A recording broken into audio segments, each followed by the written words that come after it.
नमस्कार दोस्तों, स्वागत है आप सभी का हमारे YouTube चैनल के ऊपर। देखिए दोस्तों, अपन बात करने वाले हैं भारतीय राज व्यवस्था में जो इसकी ऐतिहासिक पृष्ठभूमि है, जिसमें मोस्टली इंडियन कॉन्स्टिट्यूशन, भारतीय संविधान से रिलेटेड जो मोस्ट इंपॉर्टेंट क्वेश्चन आंसर बने हैं, उन सभी के बारे में अपन इस वीडियो में बात करेंगे। दरअसल अपन दो वीडियो इसके बारे में बनाएंगे, ये इसका पार्ट फर्स्ट है। अगर इसका आपको अच्छा रिस्पॉन्स इस वीडियो के ऊपर मिला तो नेक्स्ट वीडियो भी आपको जल्दी ही प्रोवाइड करवा दिया जाएगा। भारतीय संविधान से रिलेटेड जो भी मोस्ट इंपॉर्टेंट क्वेश्चन आंसर बनते हैं वो इन दोनों लेक्चर में सारे कवर कर लिए जाएंगे। देखिए, आज का जो लेक्चर है उसको अपन शुरू करते हैं। आज का पहला क्वेश्चन है, निम्नलिखित में से किस संविधान के द्वारा भारत में प्रांतों को स्वायत्तता प्रदान की गई थी? तो देखिए, इंपॉर्टेंट क्वेश्चन है। इसका राइट आंसर होगा ऑप्शन आपको जो थर्ड दे रखा है, भारत सरकार अधिनियम 1935। भारत का जो वर्तमान संवैधानिक ढांचा है उसका बहुत कुछ भाग है वो 1935 का जो भारत सरकार अधिनियम है उसी के ऊपर आधारित है। 1935 की जो भारत सरकार अधिनियम है उसके बारे में बात करें कि क्या क्या वहां पर गठित हुआ था, तो देखिए, संघात्मक सरकार की जो स्थापना है वो भारत सरकार अधिनियम के दौरान ही हुई थी। केंद्र के अंतर्गत जो द्वैध शासन की स्थापना है वो भी 1935 का भारत सरकार अधिनियम में हुआ था। तीसरा, आपके जो प्रांतों में द्वैध शासन के स्थान के ऊपर स्वायत्त शासन की स्थापना है वो भी इसी के दौरान हुई थी। चौथी, आपकी जो द्विसदनीय केंद्रीय विधानमंडल है वो भी इसमें हुई थी। पांचवी, प्रांतीय शासन की व्यवस्था, और छठी, प्रांतीय विधानमंडल, और सातवीं, केंद्र और राज्यों में शक्तियों का विभाजन, और लास्ट में आठवां आपका हुआ था फेडरल न्यायालय की स्थापना, वो भी भारत सरकार अधिनियम 1935 की ही देन है। तो इसमें अपन कह सकते हैं कि प्रांतों के अंदर जो स्वायत्ता है वो भारत सरकार अधिनियम 1935 में हुआ था। नेक्स्ट क्वेश्चन आपको दे रखा है, भारत के संविधान के ऊपर सबसे अधिक प्रभाव है वो किसका माना जाता है? देखिए, अभी अपन ने बात की थी भारत सरकार अधिनियम 1935 में प्रांतों में स्वायत्ता प्रदान की गई थी। इसके अलावा 8 मोस्ट इंपोर्टेंट और भी स्थापना है वो इसके दौरान की गई थी। तो अपन कह सकते हैं कि भारत सरकार अधिनियम 1935 है उसका सबसे ज्यादा प्रभाव इंडियन कॉन्स्टिट्यूशन के ऊपर, भारतीय संविधान के ऊपर रहा है। भारत का जो वर्तमान संवैधानिक ढांचा है उसका बहुत कुछ भाग भारत सरकार अधिनियम 1935 के ऊपर आधारित है। भारत के संविधान का लगभग 2/3 जो तत्व हैं वो 1935 के अधिनियम से ही लिया गया है। अतः अपन कह सकते हैं कि इसका भारत के जो संविधान है उसके ऊपर सर्वाधिक प्रभाव माना जाता है। ऑप्शन फोर्थ इसका करेक्ट आंसर होगा। नेक्स्ट क्वेश्चन आपको दे रखा है, शासन की एकात्मक पद्धति का लाभ है। तो देखिए, शासन की एकात्मक पद्धति का लाभ क्या होता है? दृढ़ राज्य होता है। शासन की एकात्मक पद्धति के अंतर्गत जो केंद्र होता है वो सबसे ऊपर होता है, जो कि राज्य को सुदृढ़ता प्रदान करता है। राज्य यानी आपका जो राष्ट्र होता है उसको सबसे ज्यादा सुदृढ़ता प्रदान करता है। तो इसमें दृढ़ राज्य क्या होगा? इसका करेक्ट आंसर होगा।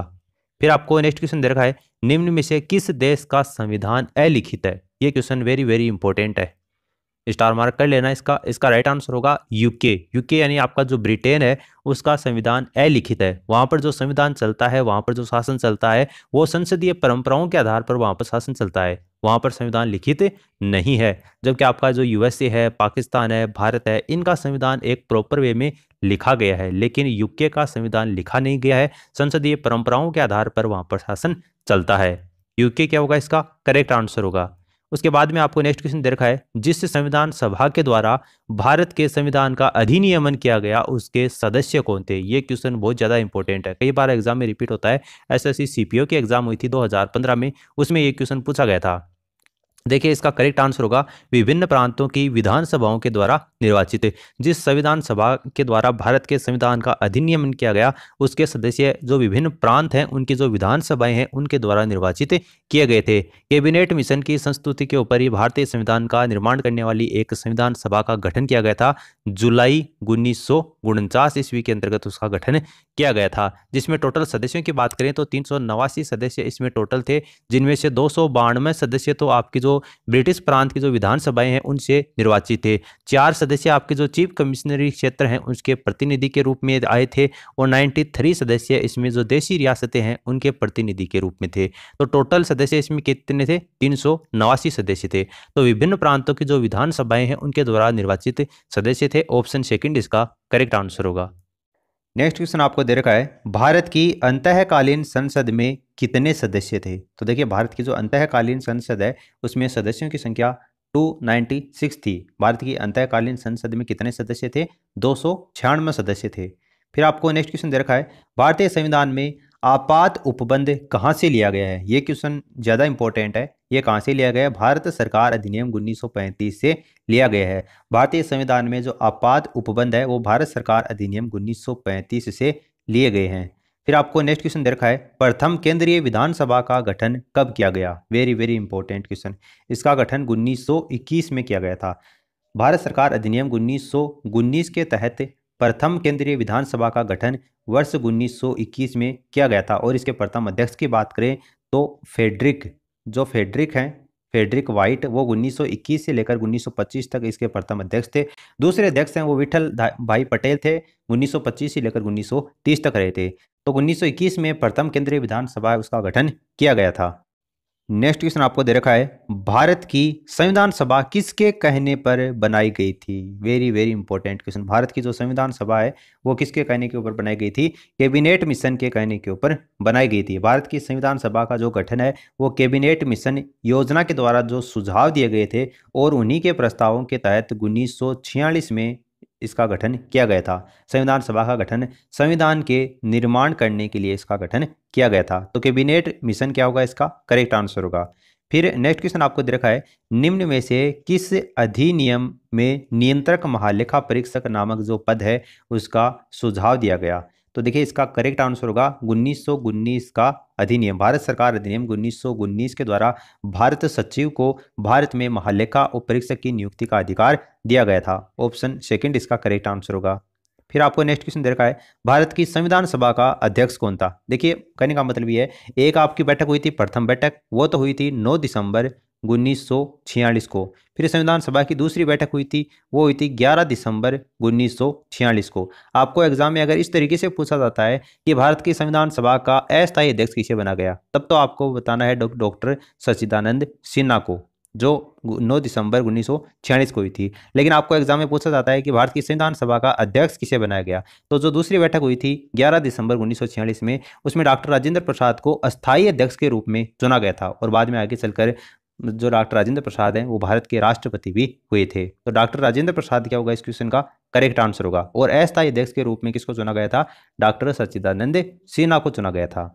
फिर आपको नेक्स्ट क्वेश्चन दे रखा है, स्वातंत्र्यवाद किसका द्योतक है? तो देखिए स्वातंत्र्यवाद है वो सामाजिक, राजनीतिक तथा आर्थिक पहलुओं की स्वतंत्रता का द्योतक है। ऑप्शन थर्ड इसका करेक्ट आंसर होगा। स्वातंत्र्यवाद या फिर इसको उदारवाद के नाम से भी जानते हैं, इंग्लिश में इसको लिबरलिज्म के नाम से जाना जाता है। स्वतंत्रता समानता के विचारों पर आधारित एक ये राजनीतिक दर्शन है। और इसके विस्तृत अर्थ की बात करें तो सामाजिक, राजनीतिक और आर्थिक और जो धार्मिक स्वतंत्रता है और जो अंतर्राष्ट्रीय संयोग है वो इसके अंतर्गत शामिल होते हैं। ऑप्शन थर्ड इसका करेक्ट आंसर होगा। फिर आपको नेक्स्ट क्वेश्चन दे रखा है, भारतीय संविधान की प्रस्तावना में किस प्रकार के न्याय की बात नहीं कही गई है? कौन से प्रकार की न्याय की बात नहीं कही गई है वो आपको बताना है। तो देखिए इसका करेक्ट आंसर होगा लोकतांत्रिक। भारत को जो संविधान है उसकी प्रस्तावना में सामाजिक, आर्थिक और जो राजनीतिक है इनकी बात कही गई है, लेकिन लोकतांत्रिक शब्द का प्रयोग है वो लोकतांत्रिक गणराज्य बनाने के लिए किया गया है। न्याय की बात इसमें नहीं कही गई है। ऑप्शन फर्स्ट इसका करेक्ट आंसर होगा।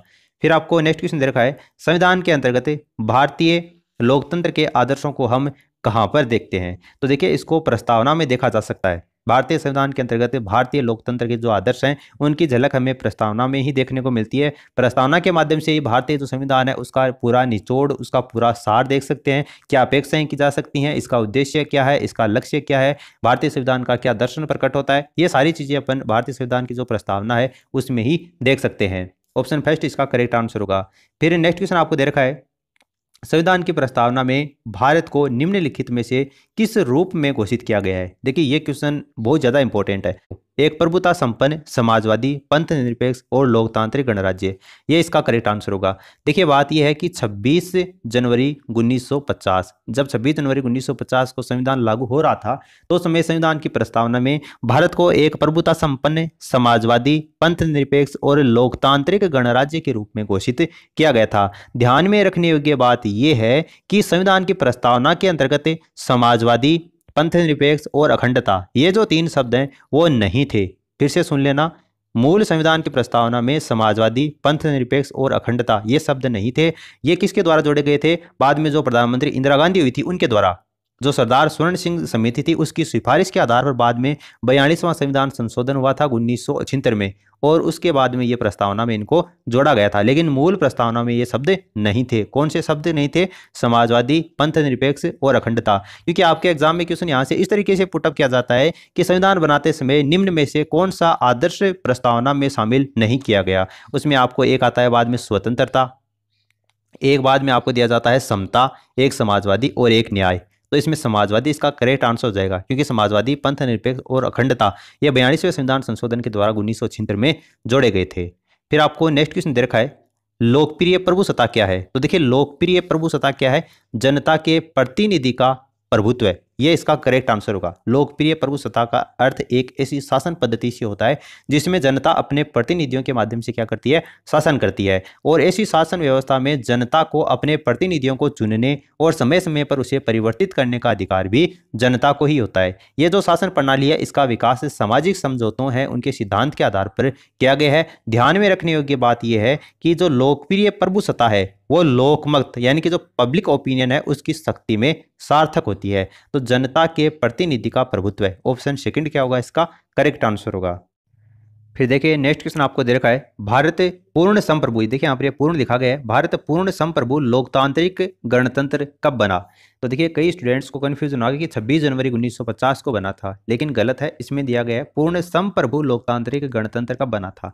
तो 26 नवंबर 1949 इसका करेक्ट आंसर होगा। 26 नवंबर 1949 को भारत पूर्ण संप्रभु लोकतांत्रिक गणराज्य बना था, क्योंकि संविधान सभा के द्वारा संविधान की जो उद्देशिका है यानी कि जो इसकी प्रस्तावना है वो 26 नवंबर 1949 को ही अंगीकृत की गई थी। इसको अधिनियमित किया गया था और इसको आत्मसमर्पित किया गया था। संविधान के जो कुछ अनुच्छेद हैं वो भी इसमें तत्काल प्रभाव से इनको लागू कर दिया गया था, और जो बाकी जो शेष संविधान है वो 26 जनवरी 1950 को लागू हुआ था। इसलिए संविधान को पूर्णतः लागू होने की तिथि की बात करें तो 26 जनवरी 1950 ही होगा, लेकिन पूर्ण संप्रभु लोकतांत्रिक गणतंत्र कब बना था? 26 नवंबर 1949 को बना था। अगर आपको एग्जाम में पूछा जाए कि भारतीय संविधान पूर्णतः किस तिथि से लागू हुआ तो 26 जनवरी 1950 इसका करेक्ट आंसर होगा।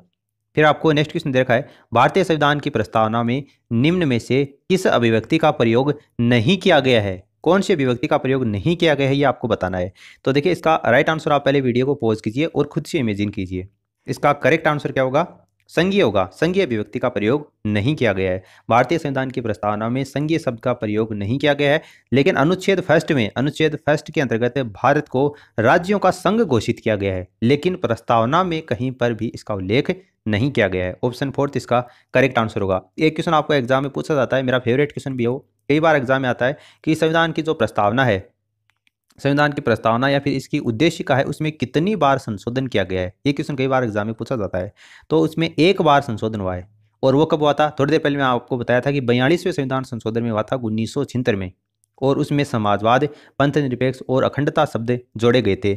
इसलिए संविधान की जो प्रस्तावना है उसमें अब तक कितनी बार संशोधन हुआ है? एक बार संशोधन हुआ है, ये ध्यान में रखना आप। नेक्स्ट क्वेश्चन आपको दे रखा है, हमारे संविधान की प्रस्तावना में उल्लेख नहीं है। तो जो आपको 4 ऑप्शन दे रखे हैं इनमें से प्रस्तावना में किस बात का उल्लेख नहीं है ये आपको बताना है। तो देखिए इसमें वयस्क मताधिकार का कोई भी उल्लेख नहीं है। संविधान की जो प्रस्तावना है उसमें न्याय का, भातृत्व का और प्रतिष्ठा की समानता है उसका उल्लेख तो किया गया है, लेकिन वयस्क मताधिकार का उल्लेख नहीं किया गया है। संविधान के अनुच्छेद जो 326 नंबर है उसमें वयस्क का मताधिकार है, उसके आधार पर लोकसभा और जो राज्य विधानसभा है उनके चुनावों का निर्वाचन होना उसमें उल्लेख किया गया है, लेकिन प्रस्तावना में इसका उल्लेख कहीं पर नहीं किया गया है। नेक्स्ट क्वेश्चन आपको दे रखा है, संविधान के निर्माताओं के मनोभाव और आदर्श प्रतिबिंबित होते हैं। तो ये किसके अंतर्गत प्रतिबिंबित होते हैं? उद्देशिका में, इसकी प्रस्तावना में प्रतिबिंबित होते हैं। भारतीय संविधान की उद्देशिका में संविधान के निर्माताओं के मनोभाव और जो आदर्श हैं वो प्रतिबिंबित होते हैं। यदि संविधान के किसी मंतव्य का स्पष्टीकरण नहीं हो पाए तो जो आपकी प्रस्तावना है वो निर्णायक भूमिका का निर्वहन करते हुए मार्गदर्शन करती है। इंदरी यानी कि जो बेरुबारी यूनियन आया था 1960 में, उसमें एक मामले में ये कहा गया कि प्रस्तावना संविधान के निर्माताओं के आशय को स्पष्ट करने वाली एक कुंजी है। तो इसमें उद्देशिका प्रस्तावना क्या होगा? इसका करेक्ट आंसर होगा। फिर नेक्स्ट क्वेश्चन आपको दे रखा है, भारतीय संविधान में संघीय शब्द का प्रयोग कहाँ पर किया गया है? अब देखिए पहले आप इस क्वेश्चन को जरूर सॉल्व कीजिए, खुद से जरूर सॉल्व कीजिए इस क्वेश्चन को। इंपॉर्टेंट क्वेश्चन है, संघीय शब्द का प्रयोग कहाँ पर किया गया है। अब आप सोचेंगे ये जो ऑप्शन आपको दे रखे हैं इनमें से सोचेंगे कि कहीं पर नहीं, ये ऑप्शन तो हो ही नहीं सकता, ये तो बिल्कुल गलत है। या तो आप क्या सोचेंगे, प्रस्तावना सोचेंगे, लेकिन थोड़ी देर पहले मैंने आपको बता दिया कि प्रस्तावना में तो संघीय शब्द का उल्लेख नहीं किया गया है। फिर आपको सोचेंगे कि भाग 3, फिर सोचेंगे 3 में तो पता नहीं किया गया है या फिर नहीं किया गया है। 368 हो सकता है, उसमें कुछ संशोधन वगैरह जम्मू कश्मीर वगैरह, तो इसमें हो सकता है। ये क्वेश्चन आप सही करेंगे, लेकिन ये भी गलत है। संविधान में कहीं पर भी नहीं, ये क्वेश्चन इसका करेक्ट आंसर होगा। भारतीय संविधान में संघ यानी कि जो फेडरेशन है उस शब्द के स्थान पर अनुच्छेद 1 में राज्यों का जो संघ यानी कि यूनियन ऑफ स्टेट, ये जो शब्द है इसका प्रयोग किया गया है। संघ शब्द का, संघीय शब्द का कहीं पर भी प्रयोग नहीं किया गया है, इसलिए ऑप्शन 4 क्या होगा इस क्वेश्चन का करेक्ट आंसर होगा।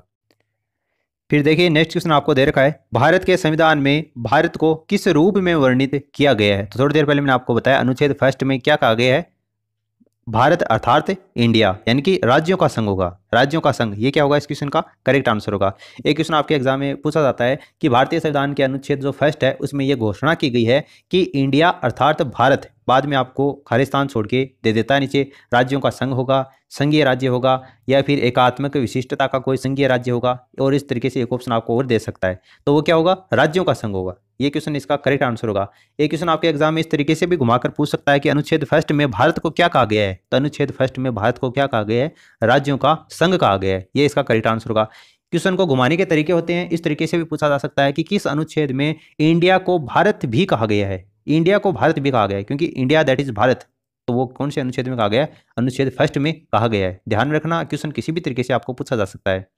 नेक्स्ट क्वेश्चन आपको दे रखा है, शक्तियों का विभाजन और स्वतंत्र न्यायपालिका किसकी दो महत्वपूर्ण विशेषताएं हैं। तो देखिए इसका करेक्ट आंसर होगा, सरकार की संघीय स्वरूप की दो महत्वपूर्ण विशेषताएं हैं। संघ और राज्यों के बीच में जो शक्तियों का विभाजन है वो संघात्मक संविधान के मूल तत्व हैं। ये जो विभाजन है वो संविधान के द्वारा किया जाता है, देश की सर्वोच्च विधि होती है। सरकारों की शक्तियों का विभाजन एक लिखित संविधान के द्वारा होता है, जिसमें जो विभिन्न सरकारें होती हैं वो एक दूसरे का जो कार्य क्षेत्र होता है उसमें हस्तक्षेप नहीं करें। इसके लिए एक ऐसी संस्था की आवश्यकता होती है जो स्वतंत्र और निष्पक्ष होकर केंद्र और राज्यों के बीच में जो सरकार है उसमें जो वाद विवाद है उसको अच्छी तरीके से निपटा सके। तो सरकार का जो संघीय स्वरूप है वो क्या होगा, इस क्वेश्चन का करेक्ट आंसर होगा। फिर आपको नेक्स्ट क्वेश्चन दे रखा है, भारत में किस प्रकार का संघवाद देखा जा सकता है। तो देखिए इंपॉर्टेंट क्वेश्चन है, इसका राइट आंसर होगा संघ बनाकर राज्यों का गठन करना, ये इसका करेक्ट आंसर होगा। क्योंकि अनुच्छेद 1 में यही कहा गया है, अनुच्छेद 1 में फर्स्ट भाग में उसमें यह कहा गया है कि भारत को राज्यों का संघ कहा गया है। भारतीय संविधान एक संघीय प्रणाली का प्रावधान करता है क्योंकि केंद्र और राज्यों के बीच में शक्तियों का एक अच्छी तरीके से विभाजन किया गया है। यह पूर्ण संघ नहीं है क्योंकि इसके कई प्रावधान और जो शक्तिशाली केंद्र हैं उसकी रचना करते हैं। तो संघ बनाकर राज्यों का गठन करना यही इसका करेक्ट आंसर होगा। फिर आपको नेक्स्ट क्वेश्चन दे रखा है, भारत में संघ राज्य क्षेत्रों की संख्या कितनी है। तो देखिए भारत में जो संघ राज्य क्षेत्र हैं उनकी टोटल संख्या कितनी है, 7 है। वर्तमान में भारत में संघ राज्य क्षेत्रों की संख्या 7 है। और कौन कौन सी है, इसमें आपका एक दिल्ली आता है, एक पुदुचेरी, एक चंडीगढ़ है, दादरा और नागर हवेली है, अंडमान और निकोबार द्वीप समूह है, दमन और दीव और लक्षद्वीप। तो ये 7 हैं, वो इसमें संघ राज्य क्षेत्र के अंतर्गत शामिल हैं। ऑप्शन सेकंड इसका करेक्ट आंसर होगा। तो देखिए इंडियन कॉन्स्टिट्यूशन से रिलेटेड कुछ और भी मोस्ट इंपॉर्टेंट क्वेश्चन आंसर बने हैं। अगर आपका इस पर रिस्पॉन्स अच्छा मिला, 100 लाइक अगर इस वीडियो पर मिल जाएंगे तो नेक्स्ट वीडियो आपको तुरंत प्रोवाइड करवा दिया जाएगा। तो अपना प्यार और सपोर्ट बनाए रखिए। चैनल पर पहली बार आए हैं तो सब्सक्राइब करने के साथ साथ में घंटी के आइकन को प्रेस कर लें ताकि लेटेस्ट अपडेट आपको समय समय के ऊपर मिलते रहें।